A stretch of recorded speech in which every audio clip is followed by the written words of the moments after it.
everybody, Ben F, the Bono Podcast, and this week we saw Gutter Bowl announced. It dropped on the Warhammer community. Well, they kind of sneaked it on the Sunday, didn't they? And then we kind of all thought, oh, there's going to be a Blood Bowl news this week.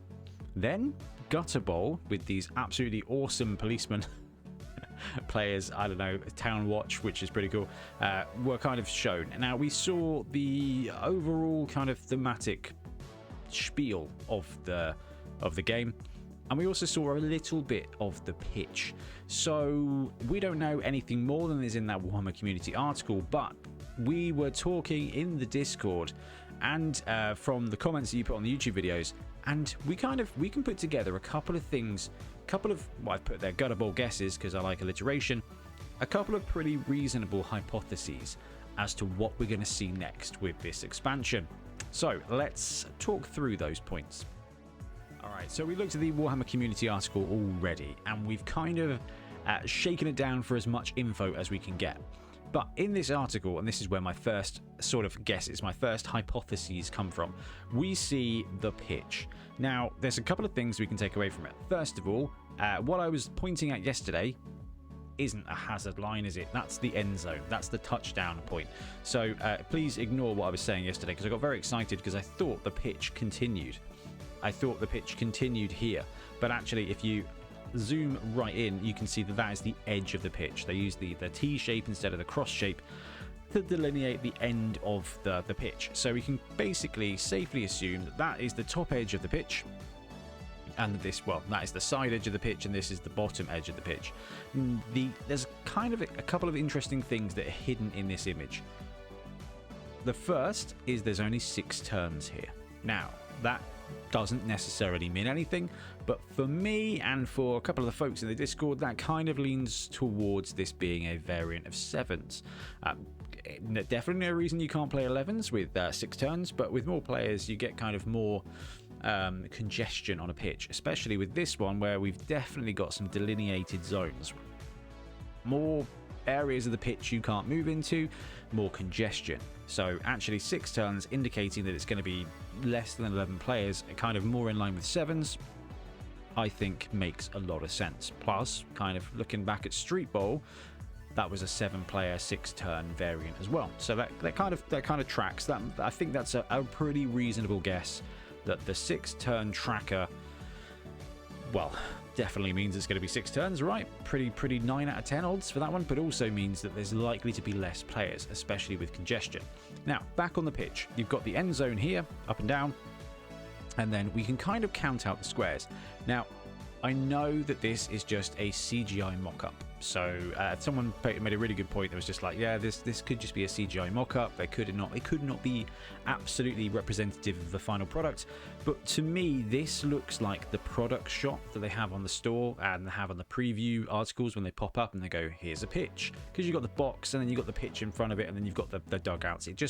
This image looks like the image that is going to go on the store that's going to go on the preview article. So I think this image is kind of it. I don't think a corporation is going to spend extra resources to come up with one image and then go back and do another image unless they really have to. So, based on that, which is a very fungible fact, we've got 1, 2, 3, 4, 5, 6 and a half squares to the fold. And from a depth, well, that's a depth point of view. From a length point of view, you've got 1, 2, 3, 4, 5, 6, 7 and a half squares wide. So I grabbed the Blood Bowl pitch yesterday, the regular Blood Bowl pitch, and kind of did the counting out. And the standard Blood Bowl pitch is that amount of squares wide, right? You've got 1, 2, 3, 4, 5, 6, 7 and a half.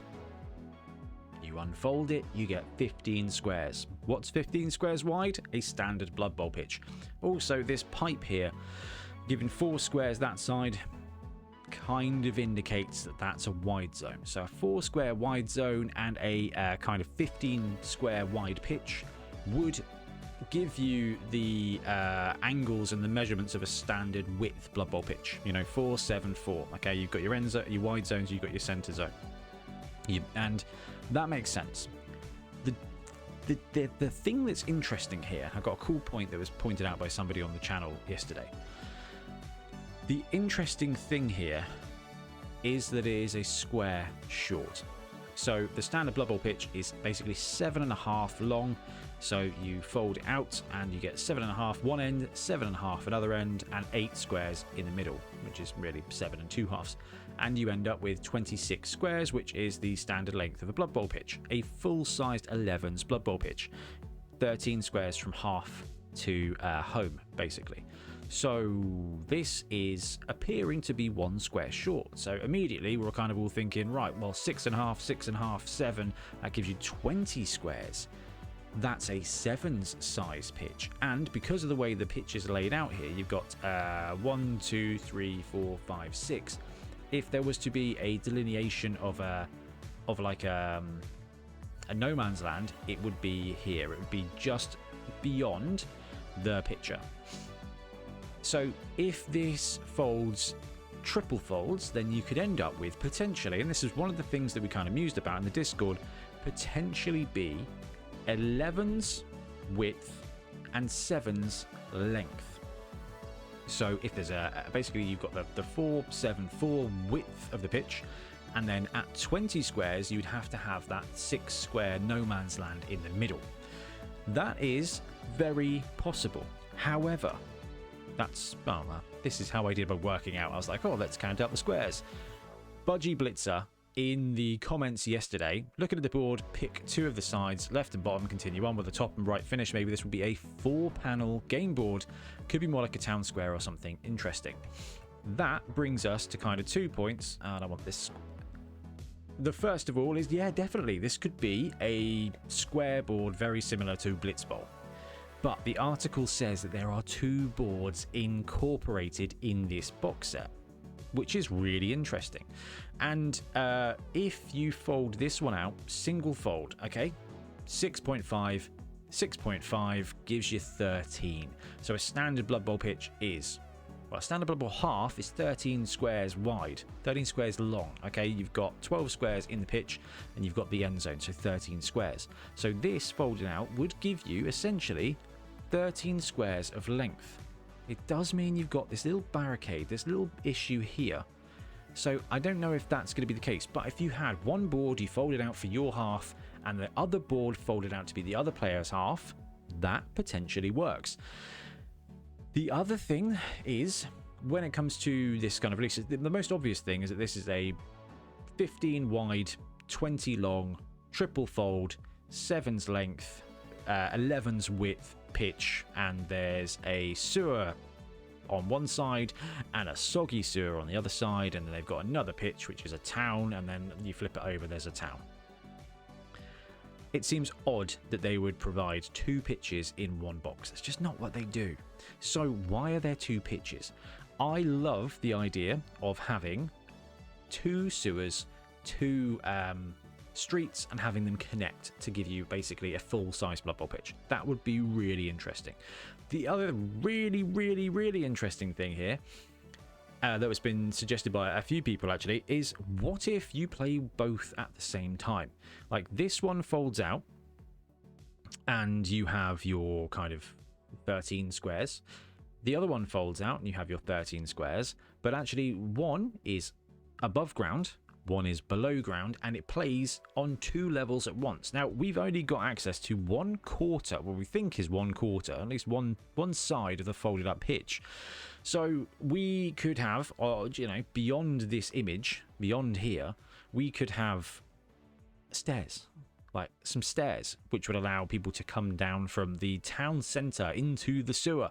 Really interesting possibilities there. There could be just a massive gap in the middle, again, just here, that means you have to go up and down the other stairs to get to the other side, so that you've got those kind of purpose for 2 pitches. That would be really interesting too. Say one team starts on the top, one team starts at the bottom. Definitely a possibility, but I think that's probably unlikely. You got to think about the way Games Workshop markets things. If there's 2 boards in this box, I feel like it's unlikely for them both pitches to be standard sized, or should we say complete pitches, right? So whether they're 7 size or 11 size, it feels unusual to me for them to have 2 market stall, like a double-sided market stall and a double-sided sewer. It seems really unlikely that they'd do both pitches. That would be the most obvious one to do. The other one is they're double-sided, but they work together. So you can have market, sewer, sewer, market, and there's like different variations which you can put together to make the whole pitch if you're using multi-levels. And the last thing that we kind of definitely have to talk about here is this big old muddy puddle in the middle, which we're assuming is the sewer hole that was talked about in the article. The fresh sewage, which is the sewer pit. So we're going to assume that is the sewer pit. And the lack of squares makes me and you and lots of other people say that that's going to be impassable. So that's interesting too. And I think we're kind of going to lean into the Dungeon Bowl rules with what's impassable and what leads to death and stuff. So I guess we kind of nailed down a couple of things. That there probably is 6 turns. That probably means there's less than 11 players. And that the 2 boards could mean anything at all. But the easiest thing would be shorter 7s pitches that are 11s wide. And that there's 2 of them in there. That's the most obvious kind of gameplay way of doing it. You've just got 2 pitches. One's a market stall and it's double-sided. One's a sewer and it's double-sided. And each of them has got different holes, like this sewer pit. So you've got 2 sewers, and one of them's got the pits here, here, here. The other one's got long pits or something to change it up. And the same on the town side, which we haven't seen anything of yet. It could have buildings. It could have like footpaths of buildings and stuff like that on them to get in the way, where you put market stalls and things. That would make sense to me. It would be awesome to have 2 pitches come in one expansion. I think that would be unusual, but definitely a potential. And from a gameplay point of view, that makes the most sense and the most fun, but definitely not discounting that those 2 boards can't go together. Although, if this is one half, you would be left with this kind of bit of a square in between that I think would cause a bit of an issue.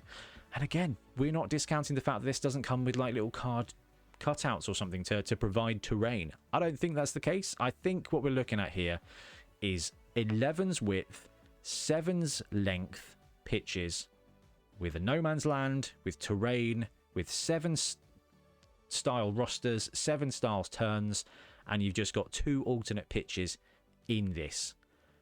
And you know what? The pitch layout is probably the most boring element of this for me. I think that's awesome. I think it's so interesting, but I'm so excited to see if they lean into the fluff here with the pub teams and that kind of stuff. That would be amazing. Mixed teams, that would just be awesome. Fail case, we've got some really interesting terrain boards that you could probably use for Dungeon Bowl as well, which I'm very excited for. But I really want to know the size of these pitches because I wish to make a 3D one ready to play when the rules land. Anyway, let me know your thoughts in the comments below, and we'll be back soon with more Blood Bowl content. Happy gutter bowling.